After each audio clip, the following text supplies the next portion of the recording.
Hello friends, આઈ એમ નિતિજ્ઞા ચૌધરી અને આજે આપણે ચર્ચા કરીશું શિષ્ય અને ગુરુના પવિત્ર પ્રેમ સંબંધના તહેવાર ગુરુ પૂર્ણિમા વિશે. આઈ વિશ કે આપણને આપણા ગુરુઓનો આશીર્વાદ હંમેશા પ્રાપ્ત થાય. ભારતીય સંસ્કૃતિનો એક પુણ્ય પાવન પર્વ અષાઢ સુદ પૂર્ણિમાનો દિવસ વ્યાસ પૂર્ણિમા તરીકે પણ ઓળખાય છે. અષાઢ સુદ પૂર્ણિમા એટલે કે મહાભારતના રચયિતા મહર્ષિ વેદ વ્યાસની જન્મતિથિ, જેને આપણે ગુરુ પૂર્ણિમાના નામથી ઓળખીએ છીએ. 2 અક્ષરનો શબ્દ ગુરુ જે આપણા જીવનમાં એક મોટી ભૂમિકા ભજવતો હોય છે.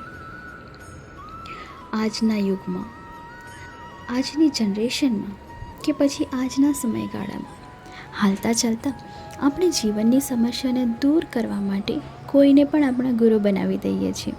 એ નિર્દોષ ભાવનાથી કે જે આપણને કંઈક શીખવે એ આપણા ગુરુ કહેવાય. અને એ વાત પણ સાચી છે, કારણ કે આજના સમયમાં ગુરુ પણ અલગ અલગ પ્રકારના હોય છે.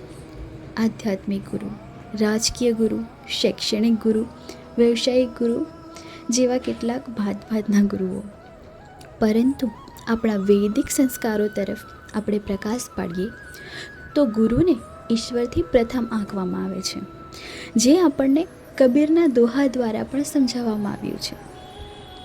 ગુરુ ગોવિંદ દો ખડે કાકો લાગુ પાય, બલિહારી ગુરુ આપકી ગોવિંદ દિયો બતાય.